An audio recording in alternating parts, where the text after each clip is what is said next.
la bienveillance et le non-jugement.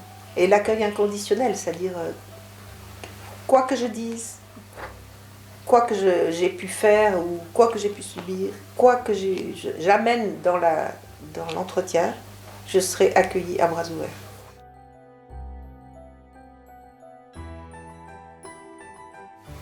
Ça m'étonne toujours, à quel point les personnes me font confiance.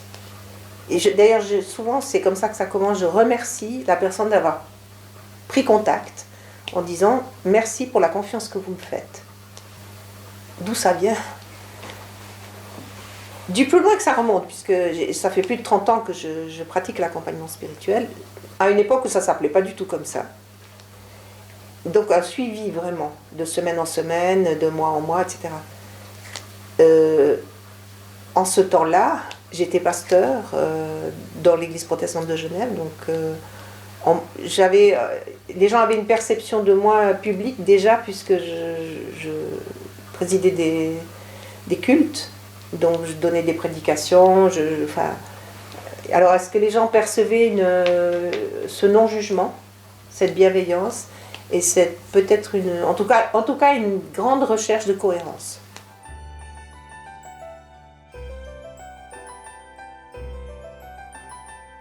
Peut-être que la marque de fabrique de cette formation-là, c'est une cohérence maximale entre le psy et le spi. C'est-à-dire que si je vois ma propre pratique, ça fait plus de 30 ans que j'accompagne des gens, surtout même à une époque où on n'en parlait pas du tout de ça, la demande n'a jamais cessé, elle ne fait que d'augmenter. Il y a de plus en plus d'hommes, ça me frappe beaucoup, dans les accompagnements individuels, mais aussi dans les formations. Je pense qu'il y a un enjeu énorme et que plus le temps passe, plus dans la société où nous vivons, il y a besoin de cette dimension spirituelle au sens large.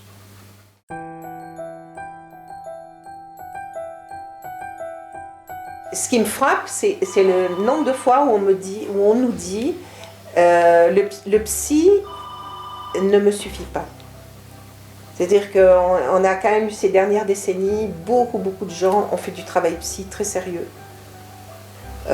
Ou sont allés jusqu'à un certain point et ils disent « je voudrais aller plus loin ». Et je sens que cette dimension du spirituel, mais spirituel au sens large, n'a pas été suffisamment prise en compte, ou pas du tout. Et c'est là qu'on est.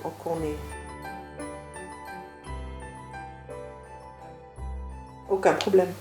Si par exemple j'accompagne une personne musulmane, je vais dire dans ma tradition, si ça se présente, dans ma tradition, voilà ce que je lis moi dans l'évangile, et peut-être la personne, sans lui dire j'ai la vérité, vous devez passer par le baptême chrétien, etc.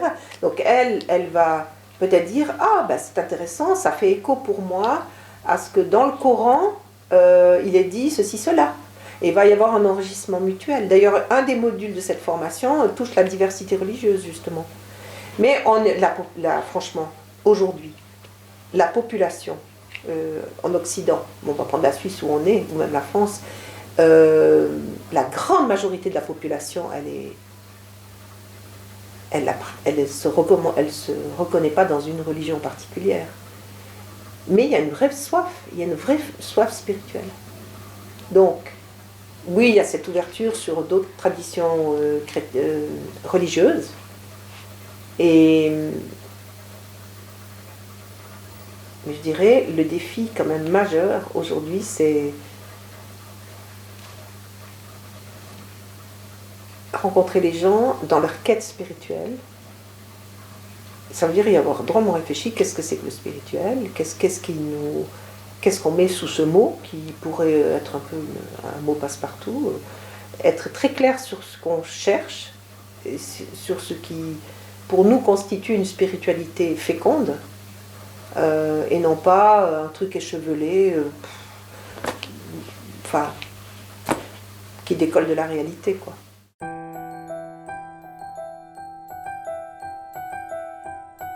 Alors, c'est ce fameux tiers qui se tient entre la personne accompagnante et la personne accompagnée. L'entre-deux. On peut l'appeler comme on veut. Le tiers, le tout autre. Et c'est quand même la référence à plus grand que nous, qui pour la tradition chrétienne évidemment est le Dieu de Jésus-Christ. Bon. C'est l'expérience qu'on n'est pas 2 mais 3 dans l'accompagnement. Et que entre les 2 personnes se tient l'invisible, l'être qu'on peut nommer comme on veut, mais qui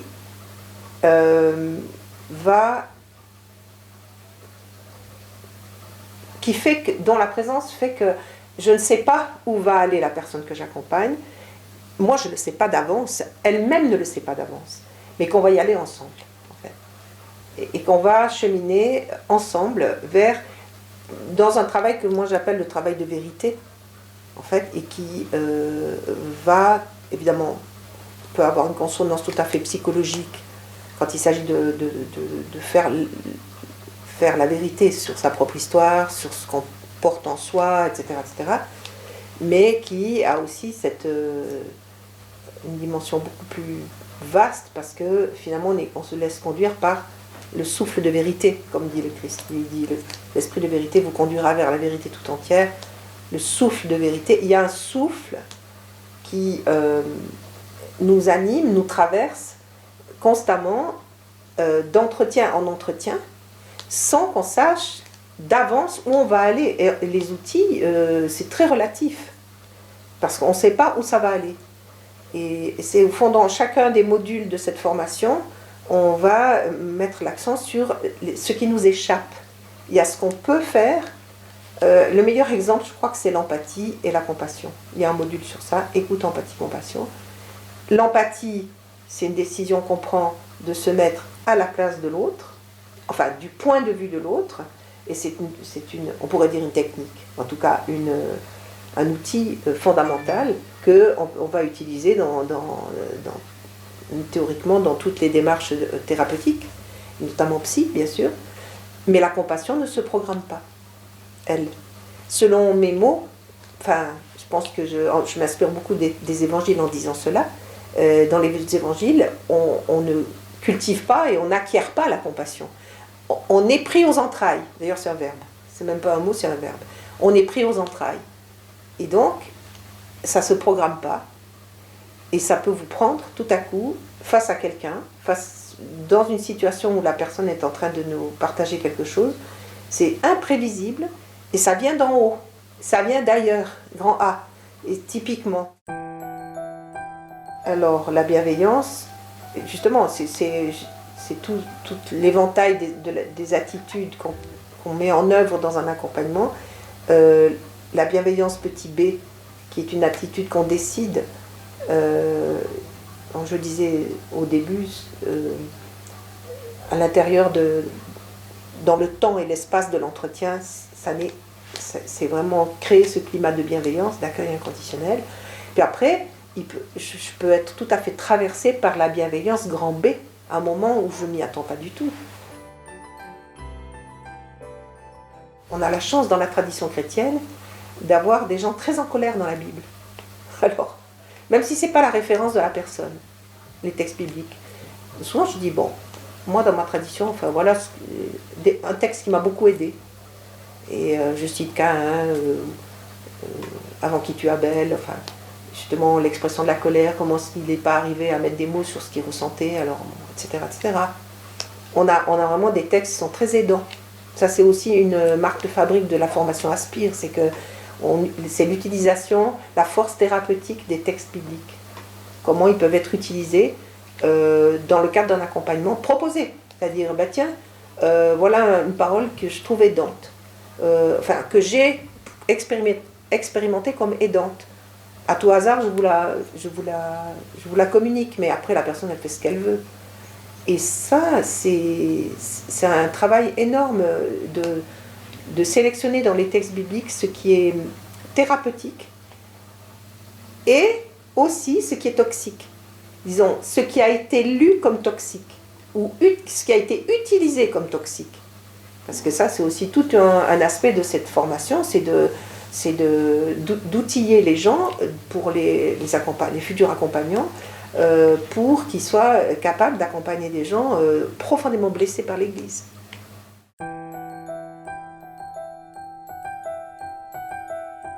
Oui, dans le sens qu'on vit dans une société, on peut l'appeler post-chrétienne si on veut, mais la base a été quand même une culture chrétienne, on baigne quand même dedans. Même si les gens ne vont plus à l'église, ils sont issus de familles qui ont baigné là-dedans, et puis ça imbibe quand même notre culture. Donc, je trouve qu'il y a, je constate que beaucoup de gens, de participants à ces formations disent « ça nous est très utile ». Parce qu'en fait, on n'y connaît pas grand-chose et puis on va se trouver face à des gens qui vont peut-être avoir ces références. Et puis même s'ils n'ont pas ces références, c'est utile d'avoir un certain nombre d'éléments positifs de cette tradition pour pouvoir les proposer.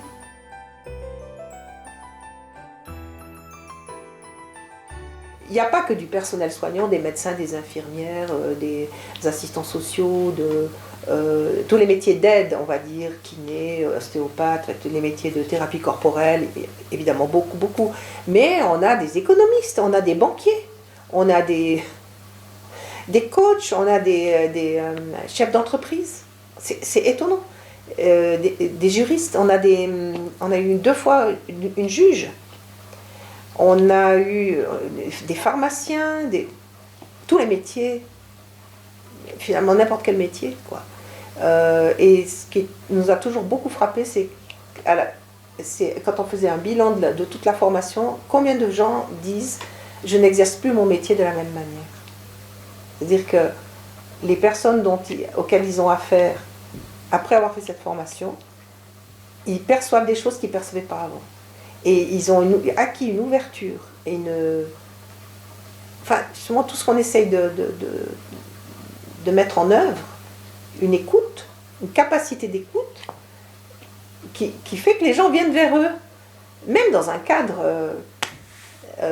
totalement la boîte, vous savez, une entreprise qui a rien à voir avec la spiritualité, on va dire. C'est fascinant. C'est comme si aujourd'hui, toute notre société, quels que soient les secteurs d'activité dans lesquels on est, avait soif de plus que le train-train et les objectifs matériels finalement.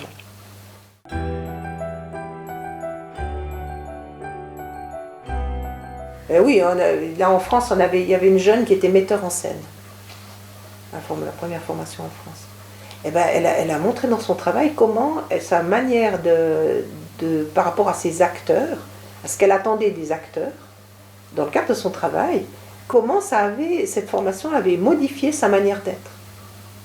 C'est assez impressionnant. J'ai une conférence que je donne de temps en temps qui s'appelle « Le besoin d'être accompagné spirituellement ». Quand la conférence est terminée et que on salue les gens, j'ai un défilé de personnes qui viennent me demander est-ce que je pourrais être accompagnée, donnez-moi des adresses, etc. C'est pour dire que parler du besoin d'être accompagné, et immédiatement vous avez plein de gens qui sentent ce besoin. C'est comme leur présenter un miroir. Et très souvent, c'est commencer par avoir un lieu pour être écouté, vraiment écouté. Et dans cette formation, on parle beaucoup du non-verbal, de la dimension corporelle de l'accompagnement spirituel.